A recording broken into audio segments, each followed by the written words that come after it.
What's up, y'all? Welcome back. Today I have four book reviews. Let's get into it. Book one, Girl One by Sarah Murphy. Okay, so this book was published in 2021 and it's full of themes of like sisterhood and self reliance and self identity, finding yourself, women empowerment, and finding purpose, both individually and collectively. If you don't know, this was one of the books gifted to me in the Book Advent Challenge. So I'm making my way through the books. And this is a mix of speculative fiction, thriller, and mystery. A little bit of sci fi in there too. So the plot follows the main character, Josephine, who was one of 9 girls conceived without male DNA. And the whole book is pretty much centered around the truth about that, I guess, phenomenon, and then she's also searching for her mom who disappeared. So it's very fast paced, but at the same time, I want to say it's very fast paced. It's action packed, but it is paced pretty evenly. So it does, as the story is like really heating up and you learn more about what happened and the people involved, kind of the storytelling kind of speeds up. So I like that aspect of it. And it really caught my attention because the synopsis was just good. Like, one of 9 girls born without male DNA. So then you're thinking, like, what's that gonna look like? And one thing I liked about this book is I like how it explored the complex relationship between Josephine and the other girls who were also born without male DNA, and their relationship between another main character named Dr. Bellinger. He is involved in their conception. Willis, they say he's involved in their conception. Again, they were born without male DNA, but he's the doctor that kind of helped their moms conceive them, so to speak. So it's interesting to see their relationship with each other because they do share like that uniqueness, but also their relationship that each of them have to Dr. Bellinger. And Josephine, the main character, is girl one. So she's the first one to be born in this like situation. What's nice about this book is it focuses a lot on the girls reclaiming their narrative and like reclaiming their identity, finding out who they are and finding their own strength. It's such an empowering book, and it's so cool to just see like how they grow throughout the book, how they grow together, how they like find their inner strength and figure out who they are, how they find out what their own like motivations are. It's pretty cool. It's also cool to see the relationship between the girls and their moms. Again, they only have their mom's DNA.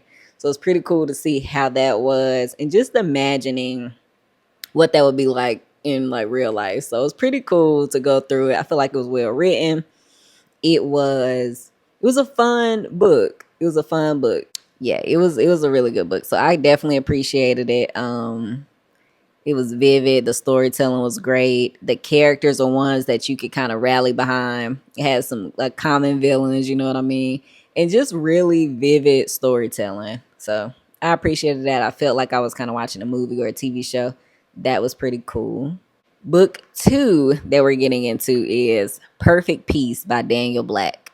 So I've seen so many like people recommend this book and so many people recommend the author. This is the first Daniel Black book that I've read. I do plan on reading Don't Cry for Me and Isaac's Song, but this is the first one I've read. So I knew going in that people like this author. I knew he was, they think he's talented, and a lot of people recommend this book in particular. Like, I think I see more recommendations for Perfect Peace than I did Don't Cry for Me at the time when I bought the book. 5% in to this book, I was stunned. I was too stunned to speak. I did not read the synopsis. How I just told you I read the synopsis of Girl One, and I'm like, yeah, this sounds so intriguing, so cool. I did not read the synopsis of this book. I went in and immediately had to like pick my jaw up because shit is like the story itself, the plot is just wild. Okay, wow. So the main character in the book, his name is Perfect Peace, and his mom's name is Emma Jean. Emma Jean had a rough life. She had a tough childhood. She got married and she had a lot of boys. She always wanted a little girl because she wanted to treat the little girl way better than she was treated growing up. She went through great lengths to be able to raise a little girl. Let me just say that. And I was like, this book had me thinking so much about the cycle of trauma and so much about just like the cyclical nature of parenting and like the abused becoming the abuser and the how you make things right in your mind. Like to you, if you like, yeah, this justifies the ends justify the means. If you have decided in your head that this thing is okay, like you've rationalized that it's okay, then you really think it's okay. And you don't realize that until it blows up and you're like, oh yeah, maybe that really wasn't okay. But to you, you feel like I'm doing what I have to do. It was such a twist. Like that part of it made me think just how twisted people can be, because you honestly, like, I feel like you know stuff is wrong sometimes, but you like, yeah, it's worth it. Like I'll take whatever hit come with it. And that's what this book screamed to me. And just the downfall and the domino effect of a very terrible decision. Just the domino effect of that.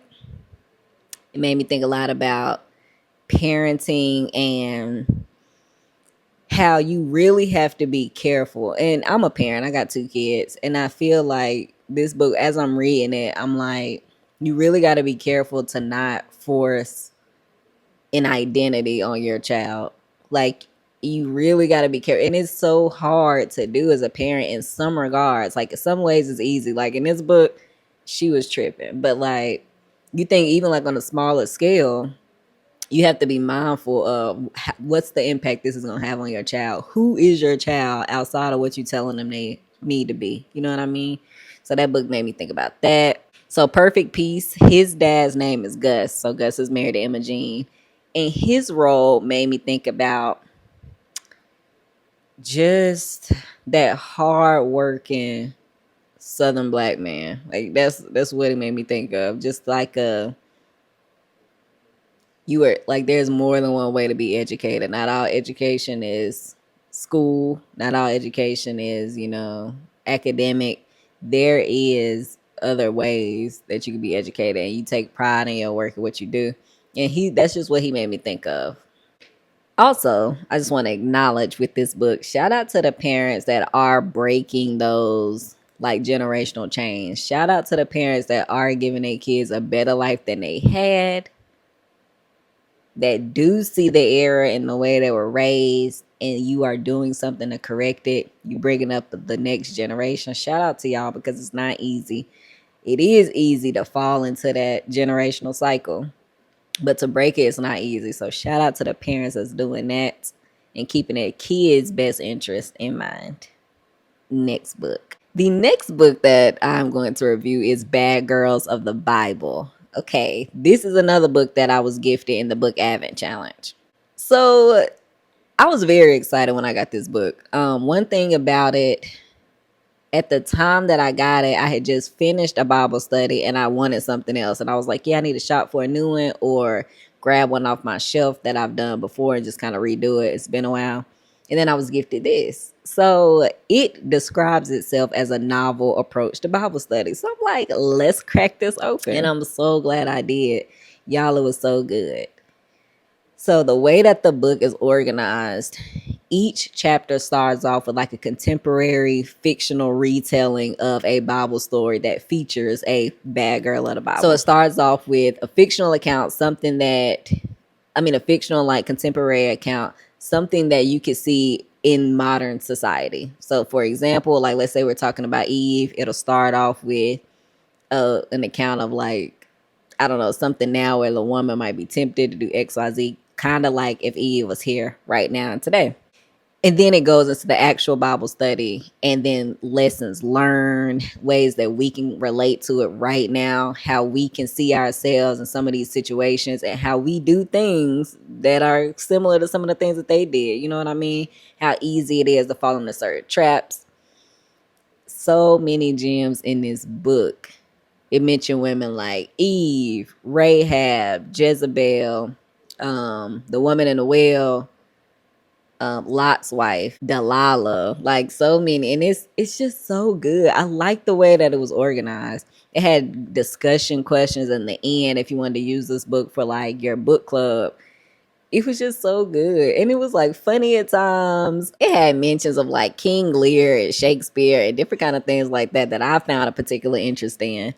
It was just so good, full of biblical principles of mercy, grace, redemption,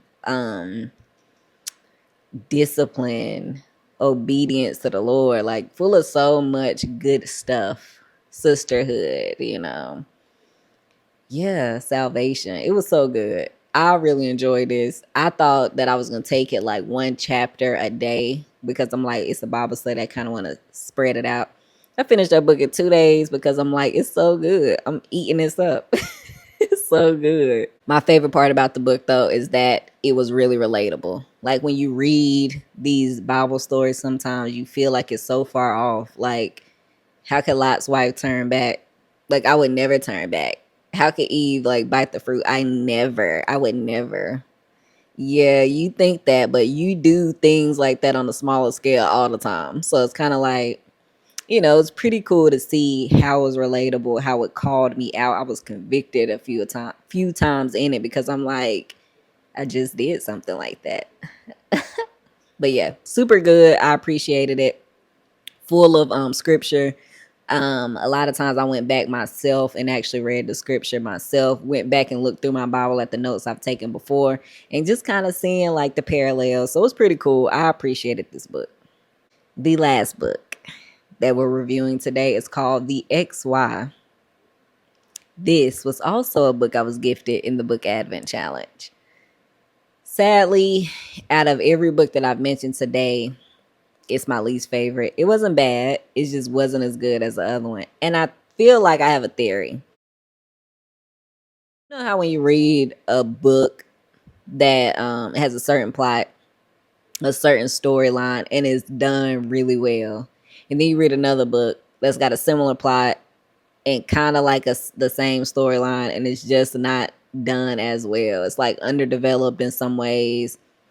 That was the case with Girl One and The XY. So I read Girl One first. It was my first book I finished of 2025.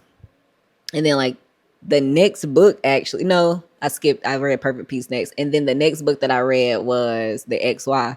So it's pretty fresh on my brain how I felt going through Girl One. And it just wasn't at the same level as Girl One. And I hate to compare the two, but when I see what you're trying to do, and I just saw somebody else do it well, and then I read this and I'm like, this is underdeveloped. I still have so many unanswered questions. Like, this kind of seems like it's an elementary take on what it means to be a man and what it means to be a woman.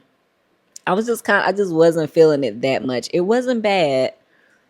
It wasn't doing it for me all the way. But I can say is the plot was interesting. So it follows a main character who they live, like the men and women are kind of separated on two different compounds or whatever. And the women, like there's a virus that the women are immune to and the men aren't. So when women get pregnant and they have a boy, it's immediately taken away because they can't survive with this virus or whatever it is.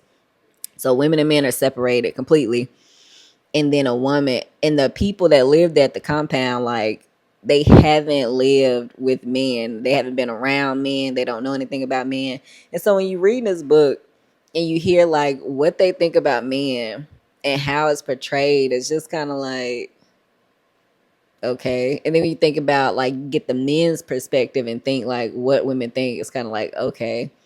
What's interesting though, what I did appreciate about this book is like that duality. So you can kind of see sometimes what men think about women in this book and what women thought about men.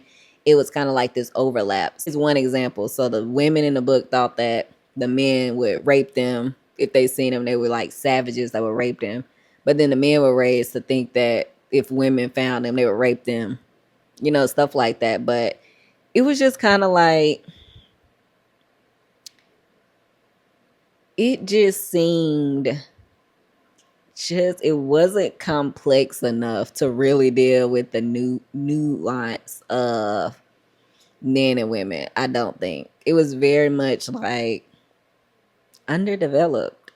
Wasn't bad. It was interesting. If I would have read it first, like before Girl One, I probably still would have felt that way because it was almost annoying sometimes when you hear like how the main character would talk about the other boy that's involved that you'll kind of learn about. It was kind of annoying because it's like, girl,